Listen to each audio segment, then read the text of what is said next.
Magandang gabi mga kapuso. Ako po ang inyong Kuya Kim na magbibigay sa inyo ng trivia sa likod ng mga trending na balita.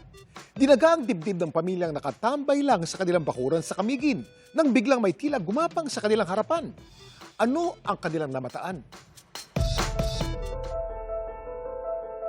Gumapang ang takot sa taga-Katarman Kamigin na si Doyan. Sa kanyang nabidyohan, tila isang gumagapang na ahas. Nagulat po kasawa ko, sabi niya, "Uy, may ahas." Pero nang kanya itong tinignan, napagtanto niya na ang inakala niya gumagapang na ahas. Magkakadugtong at nakahilera pa lang mga daga.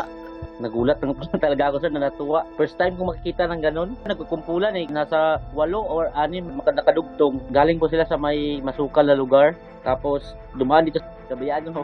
Pagdating sa may masukal na maraming damot. Ang paghanay ng mga daga sa video ay ang tinatawag na caravan formation. Dito nakakapit ang bawat daga sa buntot, balahibo o katawan nang nasa unahan niya gamit ang bibig. Tsaka sila sabay na gumagalaw na parang isang tren.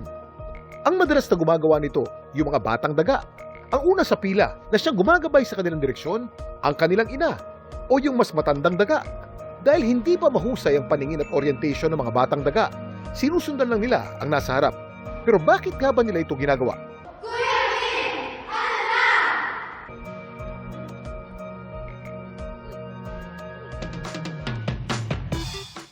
Ang mga daga, lalo na yung mga bata pa, ay naglalakbay sa isang caravan formation para sa kanilang proteksyon. Mas ligtas para sa mga batang daga kung mananatili silang magkakadikit kaysa magkakahiwalay-hiwalay. Karaniwang nangyayari ito kapag nililipat ng ina ang mga anak niya sa mas ligtas na lugar. Samantala, para malaman ng trivia sa likod ng viral na balita, i-post o i-comment lang #Kuya Kim. Ano na? Laging tandaan, importante ang may alam. Ako po si Kuya Kim at sagot ko kayo 24 oras.